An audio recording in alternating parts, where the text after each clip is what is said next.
এক রাজার এক চাকর ছিল। চাকরটা সবসময় যে কোনো অবস্থাতেই রাজাকে বলতো, রাজামশাই কখনো মন খারাপ করবেন না, কেননা ভগবান যা করেন তা সবকিছুই নিখুঁত ও সঠিক করেন। একবার রাজা সেই চাকর সহ শিকারে যেয়ে নিজেরাই এক হিংস্র প্রাণীর আক্রমণের শিকার হলো। রাজার চাকর সেই প্রাণীকে মারতে পারলেও ততক্ষণে রাজা তার একটা আঙুল হারান।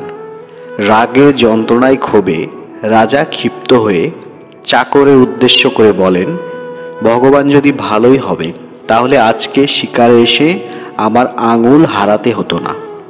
চাকর বলল, এত কিছুর পরেও আমি শুধু আপনাকে এটাই বলবো, ভগবান সবসময় ভালো ও সঠিক কাজই করেন, কোনো ভুল তিনি করেন না।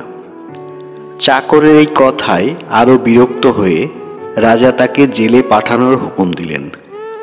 এরপর একদিন রাজা আবার শিকারে বের হলেন। এবার তিনি একদল বন্য মানুষের হাতে বন্দী হলেন। এরা তাদের দেবদেবীর উদ্দেশ্যে মানুষকে বলি দিত। রাজাকে বলি দিতে যেয়ে তারা দেখল যে রাজার একটা আঙুল নেই।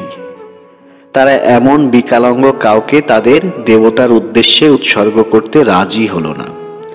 তাই তারা রাজাকে ছেড়ে দিল। প্রাসাদে ফিরে এসে তিনি তার সেই পুরনো চাকরকে মুক্ত করে দেওয়ার হুকুম দিলেন। চাকরকে এনে বললেন, ভগবান আসলেই ভালো, আমি আজ প্রমাণ পেয়েছি তার। আমি আজ প্রায় মরতেই বসেছিলাম, কিন্তু আঙুল না থাকার কারণে প্রাণ নিয়ে ফিরে আসতে পেরেছি। তবে আমার একটা প্রশ্ন আছে, ভগবান ভালো এটা তো বুঝলাম, কিন্তু তাহলে তিনি আমাকে দিয়ে তোমাকে জেলে পুরলেন কেন? চাকর বলল, রাজামশাই, আমি যদি আজ আপনার সাথে থাকতাম তাহলে আপনার বদলে আজ আমি কোরবান হয়ে যেতাম। আপনার আঙুল ছিল না, কিন্তু আমার তো ছিল, কাজেই ভগবান যা করেন সেটাই সঠিক, তিনি কখনো ভুল করেন না।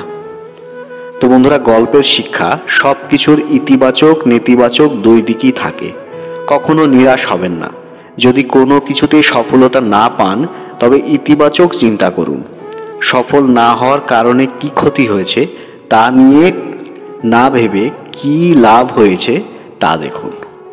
এক দেশের এক রাজা ছিল, খুবই কঠোর প্রকৃতির। তার রাজকার্য পরিচালনার জন্য নিয়োজিত ছিল অগণিত রাজকর্মচারী। এতগুলো কর্মচারীর ভিতর তার কোনো কর্মচারী যদি তার রাজকার্য করতে গিয়ে কোনো ভুল করত তাহলে তিনি তাদের কঠিনতম শাস্তি দিতেন। তার কাছে ভুলের কোনো ক্ষমা নেই। রাজার এক বিশ্বস্ত কর্মচারী প্রায় 10 বছর ধরে তার রাজকর্ম পালনের জন্য নিয়োজিত ছিল। একদা তার এই বিশ্বস্ত কর্মচারী তার আদেশ পালনে ভুল করে বসল। কর্মচারী তার ভুলের জন্য রাজার কাছে খুবই আকুতি করল, কিন্তু রাজার কাছে তো ভুলের কোনো ক্ষমা নেই। ফলস্বরূপ রাজা তার দেহকে কুকুর দিয়ে ভক্ষণ করানোর জন্য প্রহরীদেরকে আদেশ করল। কর্মচারীকে হত্যা করার জন্য সমস্ত প্রস্তুতি সম্পন্ন করা হলো। কর্মচারী যখন দেখল যে তার আর রক্ষা নেই, তখন সে রাজার কাছে শুধু তার একটি ইচ্ছা পূরণ করার জন্য ফরিয়াদ জানালো। ফরিয়াদটি হলো যে, হুজুর, আমাকে মাত্র 10 দিন সময় দিন, আমি এই 10 দিন কুকুরগুলোকে মনের মতো পেট পুরে খাওয়াবো। তখন রাজা তার এ কথা শুনে বলল যে, যেহেতু তুমি আমার দীর্ঘদিনের বিশ্বস্ত কর্মচারী ছিলে, তাই তোমাকে এই 10 দিন সময় দেয়া হলো। কিন্তু মনে রেখো, মাত্র 10 দিন। এই 10 দিন ওই কর্মচারী কুকুরগুলোকে খুব আদর যত্ন করে খাওয়ালো। 10 দিন সময় শেষ হয়ে গেল। তাই রাজার সেই আদেশ পালনের জন্য প্রহরীরা নিয়ম অনুযায়ী ওই আগ্রাসী কুকুরগুলোর কাছে ওই কর্মচারীকে নিক্ষেপ করলো। কিন্তু রাজা দেখলেন কুকুরগুলো দৌড়ে এসে ওই কর্মচারীর হাত পা চাটা শুরু করলো। এই অবস্থা দেখে তো রাজা হতবাক, মাথা গরম, এ কি ব্যাপার, কি হলো কুকুরগুলোর? প্রহরীরা শত চেষ্টা করেও কুকুরগুলোকে রাগাতে ব্যর্থ হন। কিছুক্ষণ পর ওই কর্মচারী উঠে দাঁড়িয়ে রাজাকে বলল যে, হুজুর, 10 বছর আপনার সেবা করে আমি কি পেলাম? কিছুই পেলাম না। মাত্র একদিনের ভুলের প্রতিদান পেলাম মৃত্যুদণ্ড। আপনার কাছে আমার কোনো মূল্যই নেই। কিন্তু দেখুন, মাত্র 10 দিনের সেবা শুশ্রূষা পেয়ে কুকুরগুলো আমাকে কিভাবে সম্মান দিচ্ছে, প্রতিদান দিচ্ছে। আমার সাথে কুকুরগুলো বিশ্বাসঘাতকতা করেনি। আপনার প্রহরীরা শত চেষ্টা করেও কুকুরগুলোকে রাগাতে ব্যর্থ হন। একথা শুনে রাজার মনে অনুশোচনা জাগ্রত হলো। সে মনে মনে ভাবল, মাত্র 10 দিনের সেবা পেয়েই কুকুরগুলো তার মনিবকে কত সম্মান করছে, তার সাথে বিশ্বাসঘাতকতা করেনি। কিন্তু আমি এটা কি করতে চেয়েছি? যে কর্মচারী প্রায় 10 বছর আমার হুকুম তামিল করত, সেবা শুশ্রূষা করত, তাকেই আমি। কথাগুলো ভেবে রাজা মনে মনে লজ্জাবোধ করল। ফলস্বরূপ রাজা তার কর্মচারীকে মাফ করে দিল। সে তার ভুল বুঝতে পেরে কর্মচারীকে বুকে টেনে নিল। এক মহিলা একটি অজগর সাপ পুষতেন। একদিন হঠাৎ করে সাপটি খাওয়া দাওয়া বন্ধ করে দিল। শুধু বিছানায় মহিলার গা ঘেঁষে শুয়ে থাকে, কোনো কিছুতেই কিছু খায় না। অনেক চেষ্টা করে ব্যর্থ হওয়ার পর মহিলা সাপকে নিয়ে গেলেন ডাক্তারের কাছে। পরীক্ষা নিরীক্ষা করে ডাক্তার প্রশ্ন করলেন, সাপ কি আশেপাশে থাকে যখন আপনি ঘুমোতে যান? উত্তরে মহিলা বলল, হ্যাঁ। তখন ডাক্তার বলল, দেখুন, আসলে আপনার সাপের কোনো রোগ হয়নি। ও নিজেকে যাচাই বাছাই করে আপনাকে খেয়ে হজম করার প্র্যাকটিস করছে। এজন্য আপনি ঘুমালে বারবার আপনার গা ঘেঁষে আপনাকে মেপে মেপে পরীক্ষা করে নিজেকে অভুক্ত রাখছে। সঠিক সময়ে ও আপনাকে গিলে ফেলবে। তো বন্ধুরা, এখানে শিক্ষণীয় যে ব্যাপারটি হলো, কেউ আপনার সাথে একই রুমে থাকলে বা হাসলে মনে করবেন না যে সে আপনার বন্ধু। এক কুকুর রোজ তার মালিকের কাছে খাবার পৌঁছে দিত। খাবারের ঝুড়ি থেকে আসা চমৎকার সব খাবারের গন্ধে সেই কুকুরের খুব লোভ হতো খাবারগুলো চেখে দেখার। কিন্তু নিজেকে সবসময় সামলে নিত সে।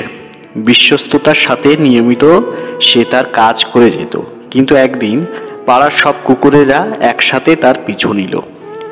চোখে তাদের তীব্র আকাঙ্ক্ষা, মুখ থেকে লোভ ঝরে পড়ছে। সামনে তারা চেষ্টা করতে থাকলো ঝুড়ি থেকে খাবার চুরি করে খেয়ে ফেলার।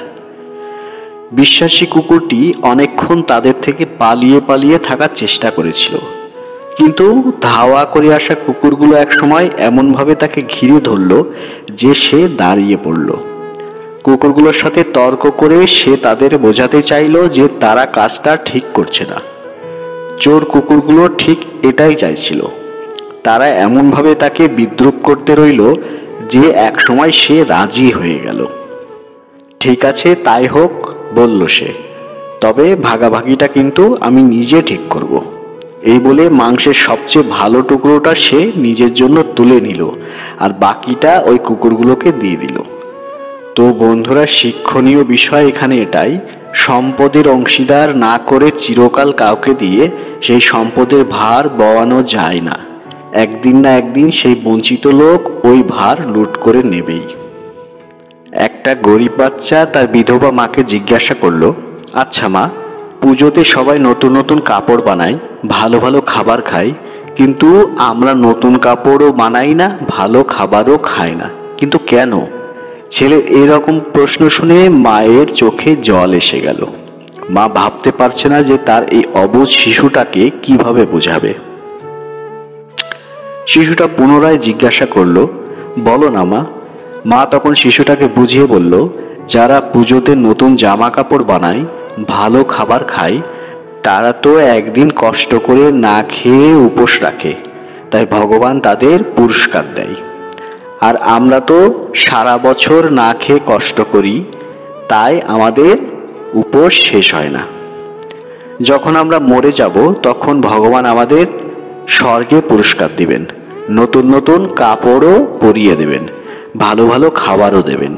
তখন শিশুরা তার মাকে বলল, চলো না মা, আমরাও মরে ভগবানের কাছে চলে যাই।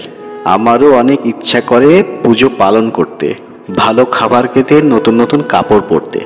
চলো না মা, মরতে যাই, চলো না।